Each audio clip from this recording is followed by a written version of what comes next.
My name is Lellow. I'm in my final year of my undergrad, and I'm majoring in BPMH studies, and I'm doing a minor in Buddhism, psychology, and mental health, and another minor in creative expression and society. I don't just measure my academic performance by what my the grade that my professor gives me, but also I measure it by how has my understanding or my knowledge changed from when I first took this class, like the first day of the class, as compared to like the end of the semester, right? And with BPM classes, I found that it's always like there's always that radical change, whether it's like, oh, I don't think I believe this anymore, or like, wow, I didn't know this existed, or like I'm learning. For example, with the BPM class I took last semester, we talked about the importance of like acknowledging the Buddhist roots that influence meditation and mindfulness. Before, I had the conceptualization that does it really matter, if I'm using it, I'm using it, you know what I mean? If it's doing good out there, it's doing good out there. So like, why should I be concerned with like the regions where it came from and stuff like that? And so I got to understand that it's very important how we gatekeep knowledge and how we disseminate it, right? So not just like with meditations and stuff like that, but just in general. And so that it's just one of the many ways in which academically too, not just like a grade base, being enriched, right? We always start with like a mindful practice, and then we do like a little debrief. And so we read about mindfulness, like meditation, or like the science that they do and everything, and then we test it out ourselves, right? We recognize sensations that are happening as we do this, or lack thereof. It doesn't always have to be like this rewarding thing or whatever, but like the idea of like you can test it out even before the class starts. They situate you in a position where you are like learning with your whole body, with your whole presence, and you're more concerned with comprehension. You actively participate in the learning process. You're not just like information is not just being thrown at you. You have opportunities to like engage with it actively on a daily basis. One thing that Professor Eli did too was have us do land acknowledgement at the beginning of each class, and every class would be like different students doing their own rendition of like a land acknowledgement. And so in doing that, it kind of like set us, like places us in like the learning environment, not just like as a political thing to do, but also like recognize what are you doing, why are you doing it, when are you doing it, who are you with when you're doing it, right? And I really appreciated that, and it was something that was so unique to the class. I've never seen any other professor do it, and I've come to realize that a lot of BPMH professors would do things like that. That actually inspired me to to start a research project of my own. My research is about the tools that we use in our everyday life as we learn, the tools that are available to us, the tools that we don't think are available to us. So I'm theorizing that we don't just learn with like computers and pens or whatever. We also learn with our bodies. We learn outside of our minds. We think outside of our brains.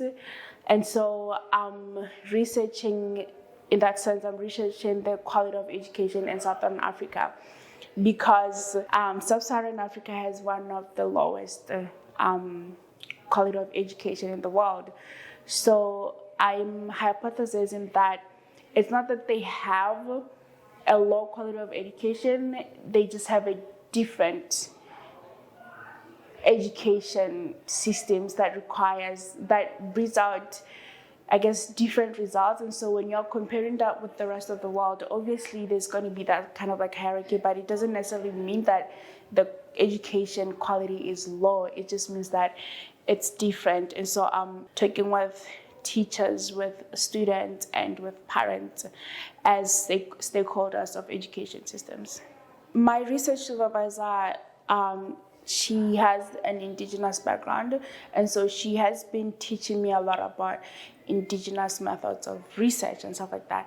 Coupled with that, I'm able to like intersect this, I guess you can say, contemporary methods and like traditional methods, and to have them work to support each other, because they both have their own, I guess, strengths and weaknesses.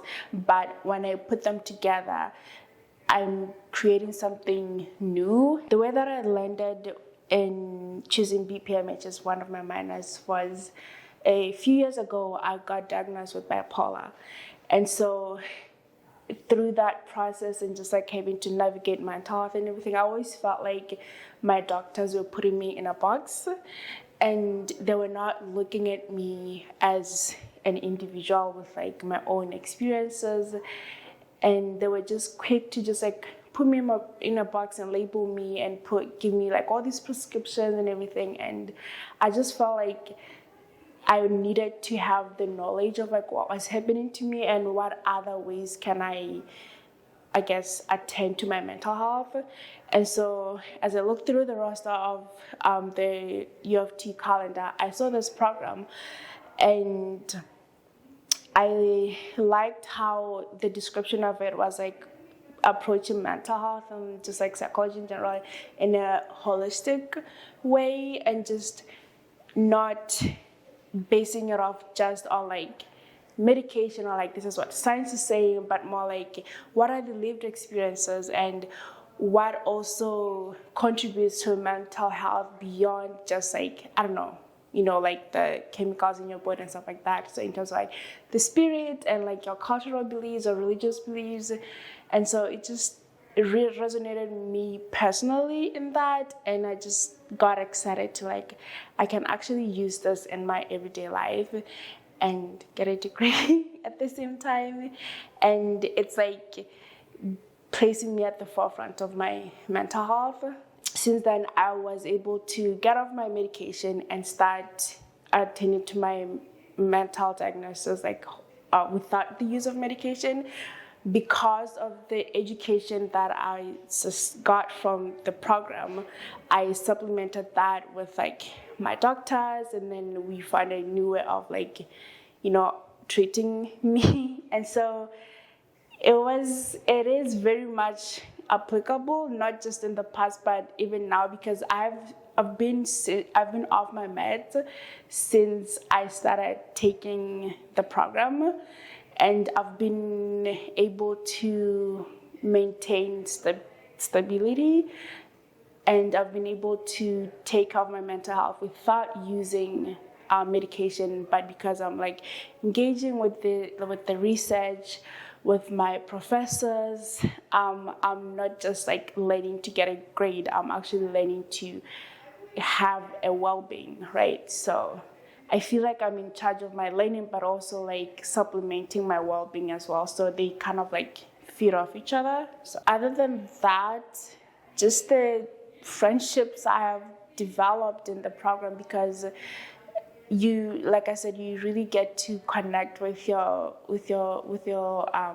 fellow students.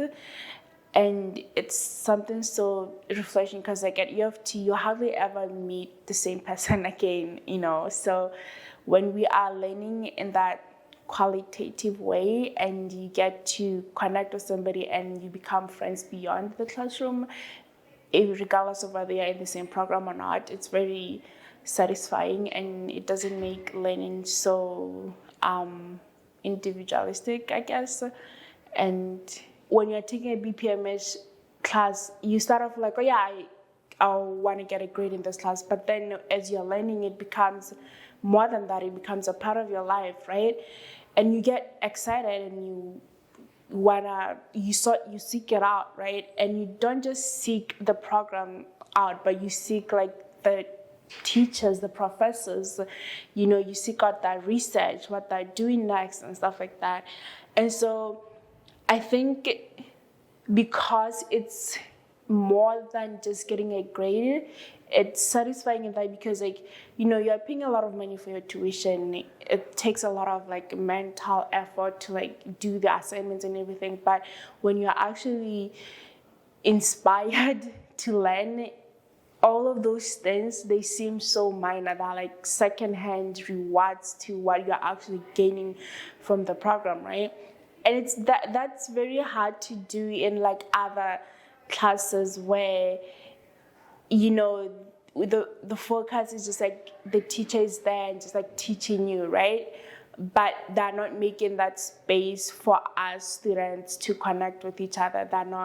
They're just worried, oh, we only have like 2 hours together, 3 hours together, we need to get through this material, whatever. But in BPMS, you are part of the material, right? So